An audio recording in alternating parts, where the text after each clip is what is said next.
Comment arrêter d'être trop gentil avec les hommes? Bonjour les filles, j'espère que vous allez bien, que vous êtes en forme. Là, on a l'air d'être en forme, n'est-ce pas? Écoutez, je suis ravie de vous retrouver pour parler justement de gentillesse aujourd'hui, pour parler de cette question qu'on m'a posée, lors d'une réunion, de l'école Femmes d'Exception qui est, Bren, j'en ai marre, j'ai l'impression que quand tu es trop gentil avec les hommes, ça paye pas, que les hommes en ont rien à foutre, que de toute façon, s'ils veulent te quitter, ils te quitteront, alors vaut mieux être une connasse, comme ça au moins ils restent, bla bla bla bla bla bla bla. Vous la connaissez.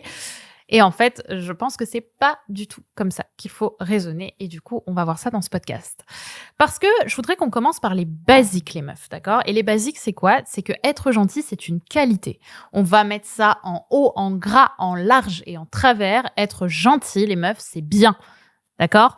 Une qualité qu'il faut remettre en avant d'ailleurs, parce que je trouve qu'aujourd'hui, les gens jugent la gentillesse comme un défaut, alors que la gentillesse, c'est justement l'art de sortir de la performance, où on doit forcément être fort, on remet un petit peu d'altruisme dans la vie. Et pour moi, la gentillesse, c'est une valeur cœur. C'est une valeur importante du cœur et de l'amour, ça remet de l'amour au centre et c'est nécessaire dans le monde dans lequel on vit. Le problème, c'est que être trop gentil, ce qu'on appelle être trop gentil, justement, c'est quand on utilise l'excuse de la gentillesse pour justifier un comportement avec lequel on n'est pas aligné. Et là, on rentre dans le caca, les filles.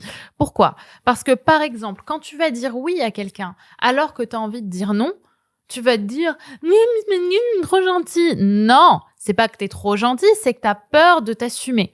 La gentillesse, c'est pas aller à l'encontre de nos valeurs. La gentillesse, c'est pas aller à l'encontre de ce qu'on a envie de faire.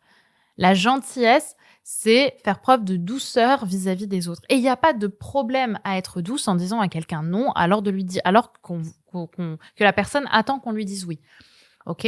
Ce n'est pas être quelqu'un de méchant que de poser ses limites avec quelqu'un. D'accord? C'est-à-dire qu'on utilise aujourd'hui la gentillesse comme excuse, car ça permet d'être mieux vu par les autres. Car on a le sentiment qu'en étant dans le oui ou en étant dans le fait de dire oui à quelqu'un alors qu'on a envie de dire non, c'est qu'on va être mieux vu par l'autre.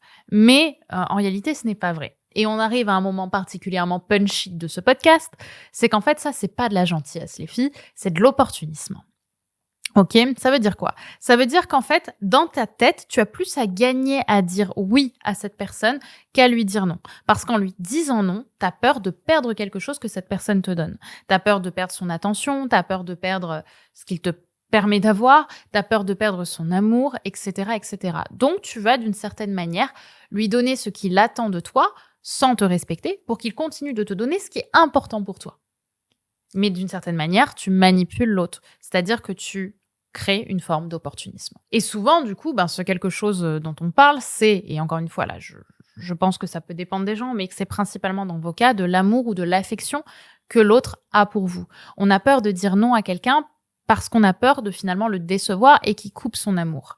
Et du coup, ça amène à un sujet qui est beaucoup plus intéressant que ça, c'est que l'amour du coup de l'autre serait intéressé si on suit votre manière de penser, si on suit votre philosophie.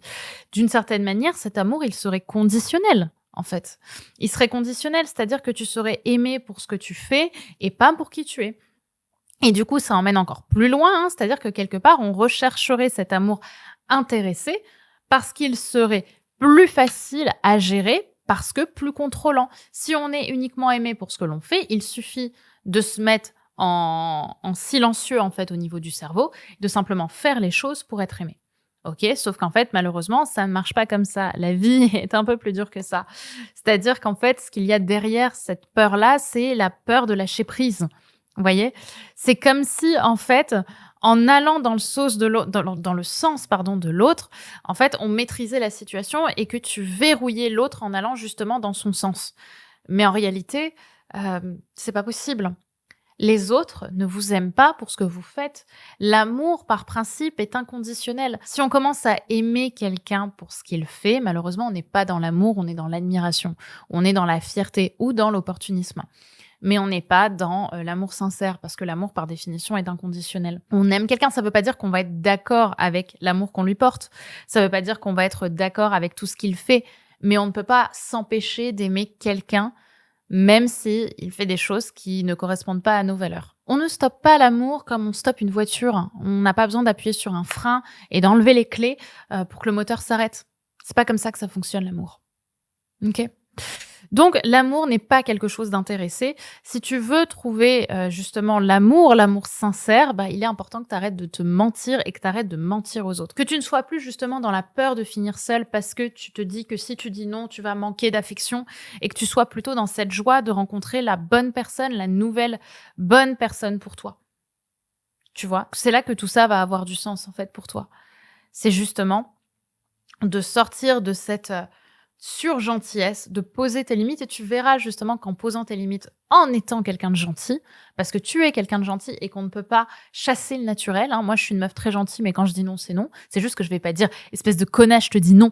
Non, je vais simplement dire: «Bah, écoute, là, je peux pas malheureusement, je suis pas disponible, mais du coup, on peut essayer de se faire ça plus tard» ou alors, je peux lui dire: «Bah, écoute, sinon je peux essayer de voir avec quelqu'un si c'est possible». Vous voyez, on essaie de trouver des arrangements.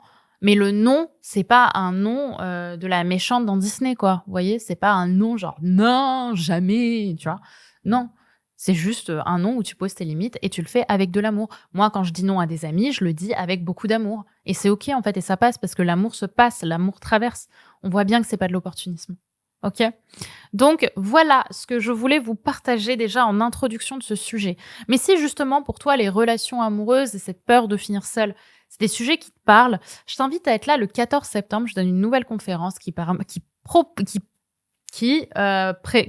putain, je vais y arriver, d'être croustillante, d'être très belle et dans laquelle on va aller encore plus loin sur ces sujets, sur justement comment sortir de l'amour intéressé. On va reprendre en fait votre taux de responsabilité, votre niveau de responsabilité dans la situation qui vous arrive.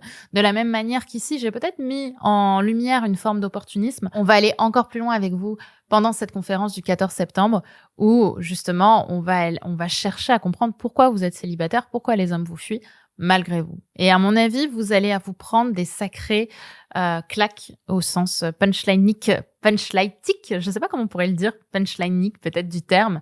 On va aller beaucoup plus loin que ce que je vous fais en podcast. Donc, je vous invite vraiment à être là le 14 septembre à 20h pétante pour parler des relations hommes-femmes, pour parler de votre célibat, de comprendre pourquoi avec les hommes ça marche pas, pourquoi vous êtes malheureuse en amour et pourquoi est-ce que les hommes vous fuient. Et je vous préviens, si vous voulez être caressé dans le sens du poil, n'allez pas voir cette conférence, ne vous inscrivez surtout pas à cette soirée.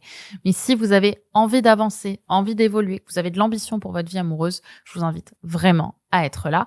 Et pour ça, eh bien, c'est très simple. Vous avez juste à vous inscrire en cliquant sur le lien en description juste en dessous de cet épisode pour vous inscrire et être là le 14 septembre à travers une soirée qui promet d'être très transformatrice pour les femmes qui seront là. Je vous remercie les filles, prenez soin de vous. Si c'est le premier épisode que vous écoutez, n'oubliez pas de vous abonner, c'est hyper important et encourageant pour nous. Et également à me suivre sur Instagram, je serai très heureuse de vous parler, à m'envoyer un petit message privé, c'est toujours un bonheur, sur mon compte Instagram, Brenda Boucris, tout collé. Je vous fais plein de bisous et je vous dis à très vite. Bye bye.